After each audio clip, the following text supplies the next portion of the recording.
Hello everybody and welcome to Blockchain Expert. In this video, I'll be going over nodes and masternodes.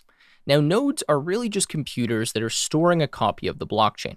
Now, we have two different types of nodes that we're going to talk about here.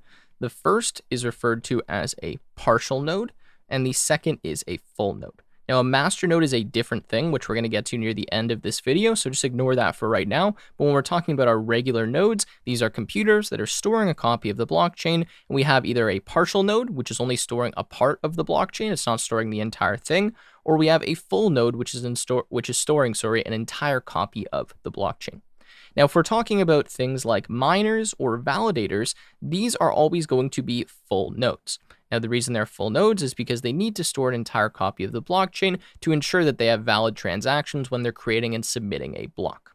Now, the way the blockchain network works is all of these nodes communicate with each other, and they broadcast different transactions and blocks throughout the network. When you think of the blockchain, really what's happening is you just have a bunch of computers that are decentralized and that are storing versions of the blockchain.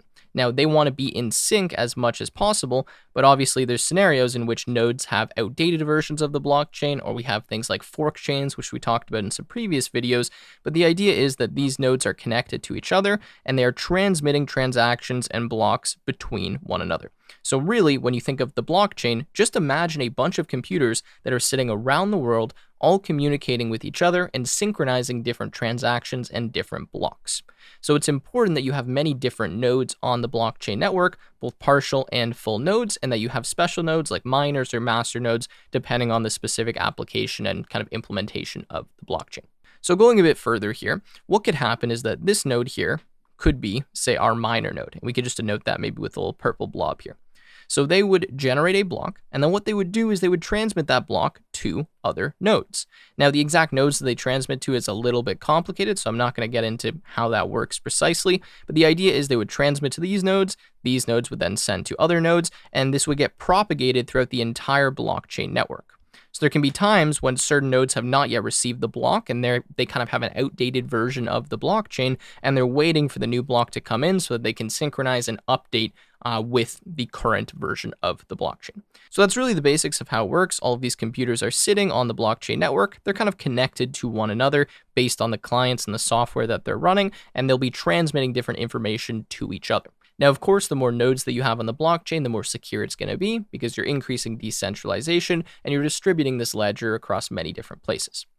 Now, let's just get rid of this example here, and let's talk about some examples of, well, full nodes and partial nodes.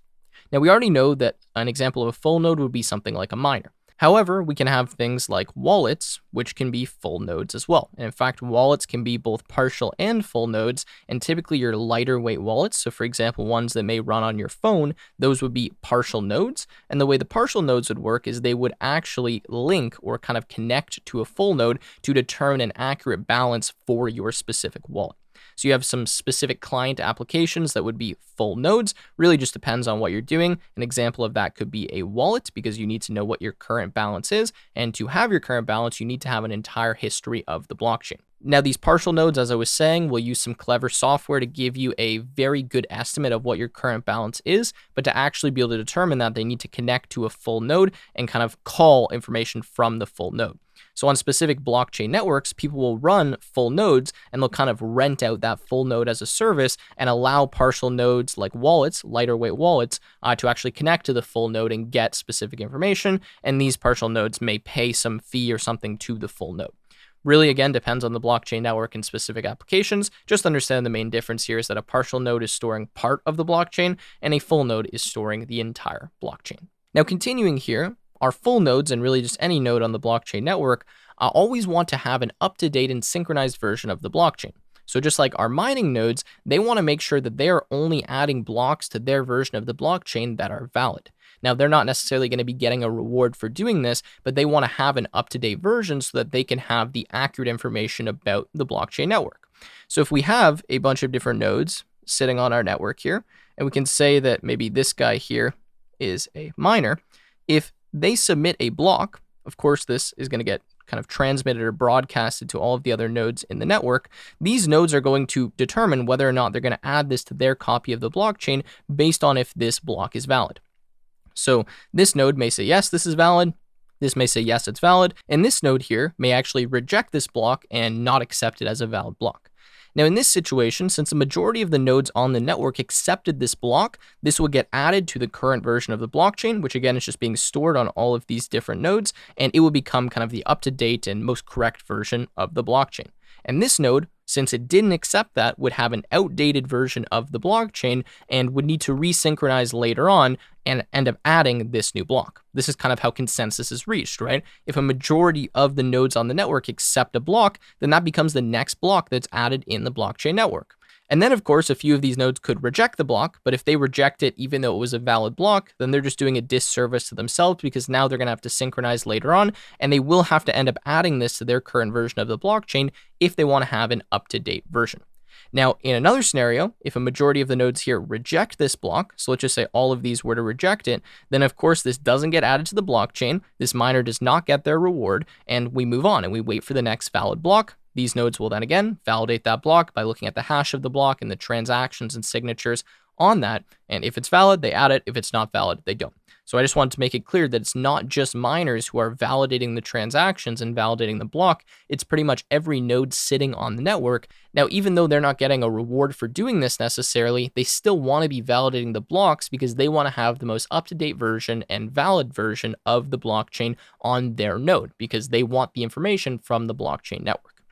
So hopefully that makes a bit of sense, but that's kind of the basis of how nodes actually work and how a bunch of these different computers make up and secure the blockchain network. That's why, again, I keep talking about this 51% attack, because if 51% of the nodes on the network were to be hacked or controlled by a single entity, then they would control the entire blockchain network and be able to transmit whatever they want and add any information they want to on the blockchain network. Now, before we move on to masternodes here, I'll just quickly mention that nodes can go offline, right? For example, if I'm a miner, there's a possibility that my computer shuts down or something happens, maybe there's a power outage, etc. And in that case, my node goes offline. Now, when a node goes offline, especially if it's a full node and it wants to have a synchronized version of the blockchain, when it comes back online, it will need to download all of the information on the blockchain that it's missed and resynchronize. So just keep that in mind. Nodes can go on and offline, and when they come back online after a long period of time, or really after any period of time if new blocks have been added, they need to download all of that data and resynchronize with the current state of the blockchain. All right, now that we understand nodes, let's talk about masternodes. So what is a masternode? Well, a masternode is really just a special type of node that's running on a blockchain network, and it's only required when you have some unique operations that are going on that wouldn't be going on in your more basic networks. So on a network like Bitcoin, all you can do is send money. You can just send BTC between people. That's really all the network is for. It's just decentralized finance. If you think about it, it's just a way to send money between different people. That's it. However, on more advanced networks, there's other type of operations that can be performed, and an example of that would be something like a vote. So there's actually been blockchain networks that have been used for political elections, and in that situation, you need some special type of nodes that can run some advanced software that can facilitate things like voting. So you would still have your regular mining nodes or your regular validators, depending on the type of the network. You'd have your regular full nodes, and then you have your special nodes, which are the master nodes, which do these special operations, and again, do something beyond the scope of what your regular nodes or your mining nodes are going to be doing. Now, all of your master nodes, typically, again, this really depends on the networks, but typically here, they're going to be full nodes. So they're going to be storing an entire copy of the blockchain. Continuing, your master nodes need to be online pretty much all the time or have a very high availability. Now, with your masternodes, you're also going to provide some type of stake or collateral because usually you're going to be compensated for running a masternode. So what you need to do, just like in a proof of stake network, is you need to put up some tokens or put up some coins, whatever you want to call them, and then if you perform poorly or you do something fraudulently, then this stake will be slashed, and that's your incentive to actually be performing properly and validating things correctly on the network. So continuing here, your masternodes are usually going to be a little bit faster or have some higher end hardware. Maybe they require a bit more RAM or some more CPU cores or a bit more storage. It just depends again on what they're doing and what network they're a part of, but usually they need to have some kind of minimum specs as opposed to your full nodes, which you can pretty much run on any type of computer. It doesn't really matter how fast the computer is. The only requirement for running a full node would be that you have enough storage to actually store the entire blockchain network. So that's really the basics on masternodes. Now, I will also mention here, although I did briefly say this before, that typically you're rewarded for running a masternode, so that's why you need to provide some stake, and this reward would be set by the network. It could be similar to what you'd get for mining. Usually it's slightly less. It just depends on what the masternode is doing, the volume of the network, how many masternodes you have. There's a bunch of different factors. But again, your masternodes always need to be a full node. They need to be online or have high availability. They usually provide some type of stake or collateral. They are typically faster than your regular nodes. They have some higher end hardware, and usually they get rewarded for being on the network. Now, your masternodes are only required on networks where you have some special type of operation going on, say like voting. And in that scenario, you need a special type of node beyond just your full nodes and your mining nodes, but you would still have those nodes as well to operate the main functionality of the network. So with that said, I think I'm going to wrap up the video here. I hope this was a good introduction to nodes and masternodes and give you a bit of insight into how nodes communicate with each other and really what the blockchain network is. With that said, I look forward to seeing you in another Blockchain Expert video.